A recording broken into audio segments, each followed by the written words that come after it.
Bon, alors donc je disais que j'ai été donc gâté en habitant Paris et m'intéressant à l'art, d'avoir donc excusez-moi, je ne sais plus trop où j'en étais, avoir la possibilité donc de fréquenter donc des galeries et plusieurs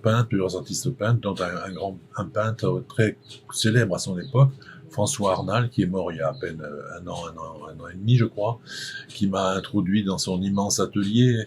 Dans son atelier, c'était une ancienne usine à Arcueil, très très très célèbre, où il y avait ces immenses tableaux lui, c'était un art figuratif très abstrait aussi, c'était un mélange des deux, et donc ça a été une rencontre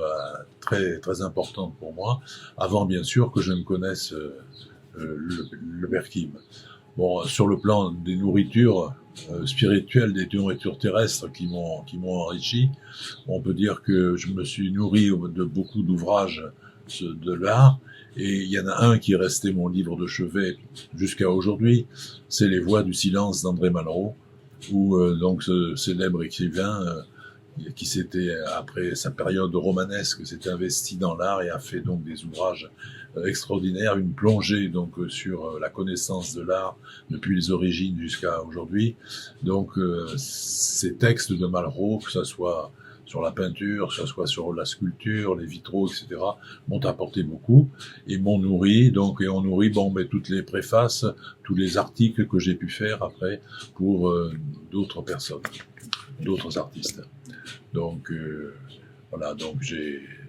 parmi les textes que j'ai pu faire pour notamment le Berkim, il y a le discours que j'avais prononcé à Auvers-sur-Oise, donc une commune célèbre, puisque c'est là où Van Gogh s'est suicidé. Donc c'était un hommage à Van Gogh. J'avais fait donc un assez long discours qui a été édité à Paris par les éditions spirituelles, je crois que ça s'appelle. Donc voilà, donc tout ça, pour résumer la chose, je ne suis qu'un historien amateur, mais nourri depuis le plus jeune âge par tous ceux qui se sont penchés sur l'histoire de l'art. Voilà ce que je pouvais dire en ce qui me concerne. Mon parcours personnel dans l'art, bon, effectivement, comme je l'expliquais, j'ai toujours été intéressé dès mon adolescence par le